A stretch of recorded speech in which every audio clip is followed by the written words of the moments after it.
Kuuɗe Lilaaɓe suura 14 aya 8 yaaki 12. Bulus e Barnaba nder gariiri Listira.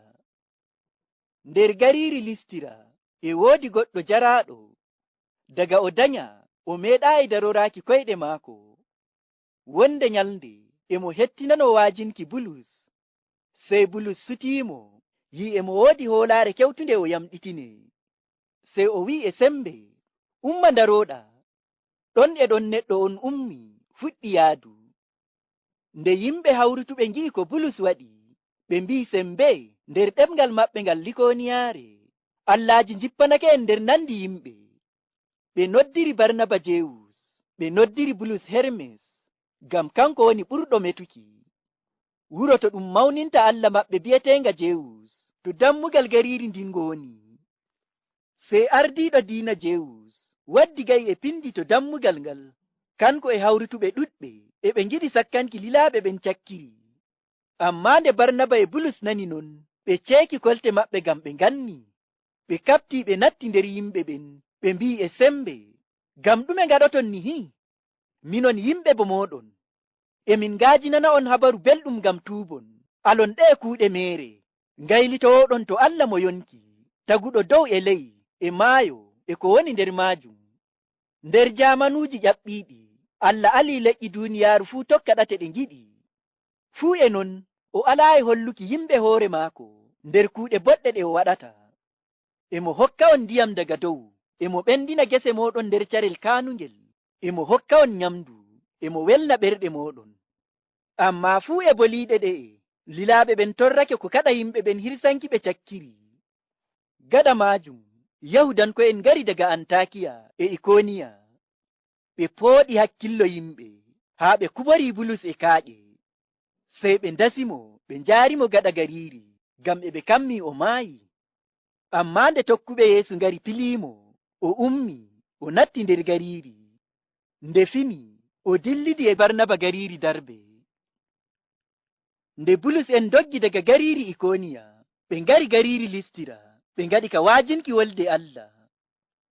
En nani, to gariiri Listira, ɓe tawi goɗɗo neɗɗo jaraaɗo, mo meeɗaayi daroraaki koyɗe muɗum, ko o yaaɓa o waɗa yaadu, waato mo nyaw inna wonɗon. Aya 9 wi'i, wonde nyalnde emo hettinano waajinki Bulus. Sey Bulus sutiimo, yi emo woodi hoolaare kewtunde o yamɗitine.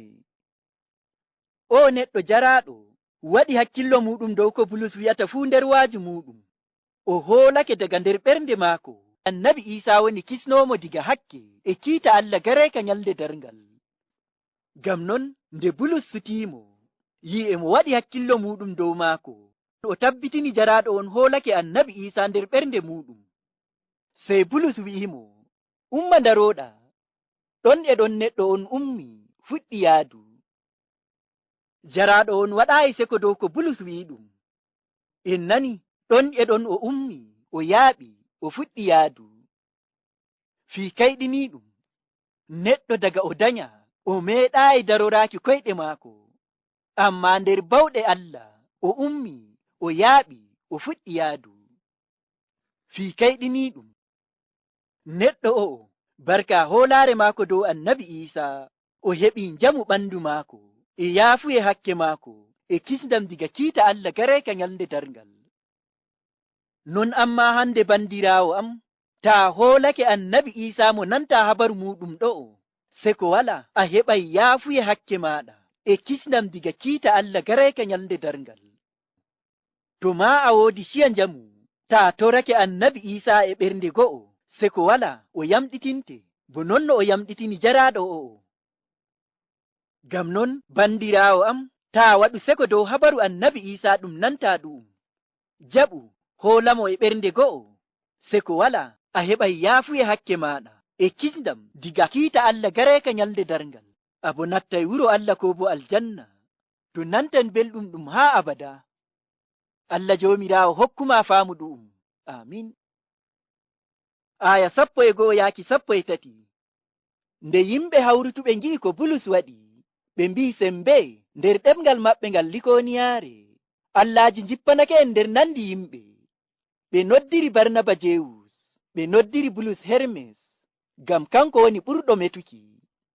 Wuro to ɗum mawninta Allah maɓɓe bi'eteenga Jewus, to dammugal gariiri ndin ngoni. Sey ardiiɗo diina Jewus waddi ga'i e pindi to dammugal ngal, kanko e hawrutuɓe ɗuɗɓe e ɓe ngiɗi sakkanki lilaaɓe ɓen cakkiri.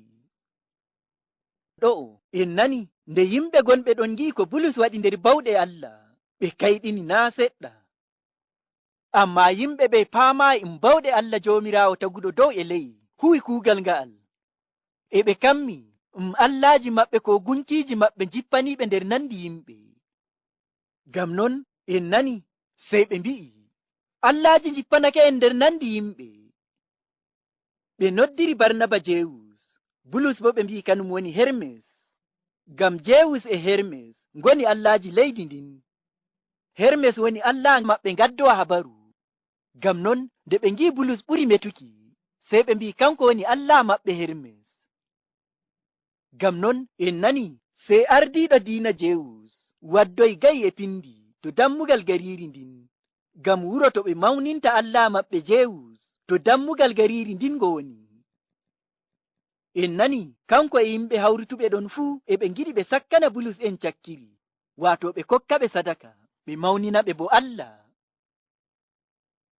Aya 14-17 wi'i, ammaa nde Barnaba e Bulus nani non, ɓe ceeki kolte maɓɓe ngam ɓe nganni. Ɓe kapti ɓe natti nder yimɓe ɓen, ɓe mbi'i e sembe, ngam ɗume ngaɗoton nihi? Minon yimɓe bo mooɗon, emin ngaajinana on habaru belɗum ngam tuubon, alon ɗe kuuɗe meere, ngaylitowoɗon to Allah mo yonki, taguɗo dow e ley, e maayo, e ko woni nder maajum. Nder jaamanuuji ƴaɓɓiiɗi, Allah alii leƴƴi duuniyaaru fuu tokka ɗate ɗe ngiɗi. Fuu e non, o alaayi holluki yimɓe hoore maako nder kuuɗe boɗɗe ɗe o waɗata. Emo hokka on ndiyam daga dow, emo ɓendina gese mooɗon nder carel kaanungel, emo hokka on nyamdu, emo welna ɓerɗe mooɗon. Ammaa fuu e boliiɗe ɗe'e, lilaaɓe ɓen torrake ko kaɗa yimɓe ɓen hirsanki ɓe cakkiri. En nani nde Bulus en nani yimɓe ɓen e ngiɗi mawninki ɓe bo Allah, ɓerɗe maɓɓe metti, ɓe nganni naa seɗɗa, ɓe mbi'i ɓe, ngam ɗume ngaɗoton nihi? Minon yimɓe bo mooɗon, emin ngaajinana on habaru belɗum ngam tuubon, alon ɗe kuuɗe meere, ngaylitowoɗon to Allah mo yonki, taguɗo dow e ley, e maayo, e ko woni nder maajum. Ɗo'o Bulus en kolli ɓe, Allah taguɗo dow e ley, e ko woni nder maajum fuu haani ɓe mawnina, ko ɓe teddina, naa yimɓe bo maɓɓe ko gunkiiji. Ngam non Bulus en mbi'i ɓe tuuba diga hakke maɓɓe, ɓe ala jagganaaki gunkiiji, ɓe ngaylitowo to Allah mo yonki, taguɗo dow e ley, e ko woni nder maajum fuu, kanko haani ɓe mawnina. Ɓe koolo annabi Iisaa mo Allah liloy ngam hisnuki ɓii Aadama diga hakke, e kiita muɗum gareeka nyalde jaango. Bulus en tabbitinani ɓe ɗo'o, Allah Joomiraawo mo yonki, taguɗo dow e ley, e ko woni nder maajum fuu, kanko hokki en yonki, emo wangina hoore maako to ɓii Aadama e laawol waɗanki ɓe kuuɗe boɗɗe.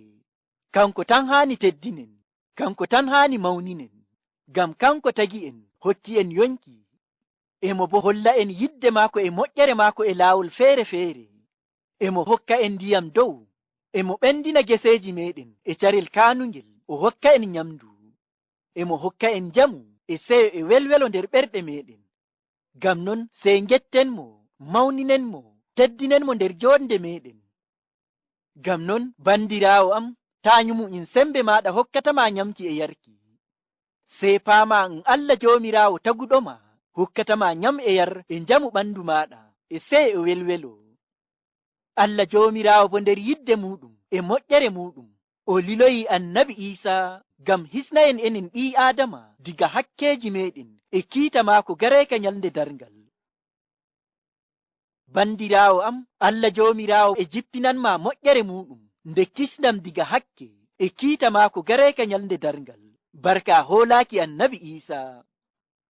Ngam non bandiraawo am, jaɓu moƴƴere Allah, kisnayndema diga hakke maɗa e kiita Allah gareeka nyalde darngal, jaarayndema aljanna, barka hoolaaki annabi Iisaa. Aya 19 wi'i, gaɗa maajum Yahudanko'en ngari daga Antakiya e Ikoniya. Ɓe pooɗi hakkillo yimɓe haa ɓe kubori Bulus e kaaƴe.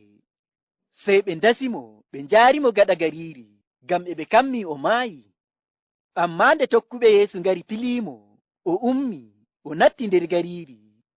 Nde fini, o dillidi e Barnaba gariiri Darbe. En nani Yahudanko'en daga gariiri Antakiya e Ikoniya ganyunooɓe koolo Annabi Iisaa tokkitoyi Bulus en to gariiri Listira. Nde ɓe ngari, ɓe pooɗi hakkillo yimɓe haa ɓe kubori Bulus e kaaƴe, e ɓe kammino o maayi. Ngam non ɓe ndasimo ɓe paɗɗoyi gaɗa gariiri. En nani, ammaa nde tokkuɓe Annabi Iisaa pili Bulus, ɓe ngaɗanimo do'aare, sey o ummi, o natti gariiri ndin. Nde fini bo, ɓe dillidi e Barnaba gariiri Darbe. En nani no Bulus en torrorto ngam imaanu maɓɓe dow Annabi Iisaa e kuugal waajinki habaru belɗum ngal Allah hokki ɓe.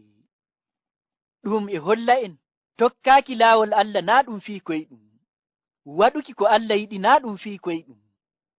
Annabi Iisaa tabbitinani en non no ɗum wanyirimo, non ɗum wanyirta en, non no ɗum torririmo, non ɗum torrirta en enen tokkuɓe mo.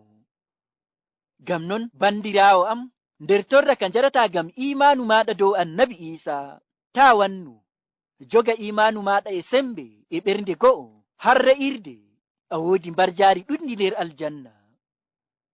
Ngam non tokkuɓe Annabi Iisaa hande haani ekkitoɗen diga Bulus e Barnaba, munyen nder torraaji meɗen, njogoɗen imaanu meɗen e ɓernde go'o, ko daa ɗum halkay en.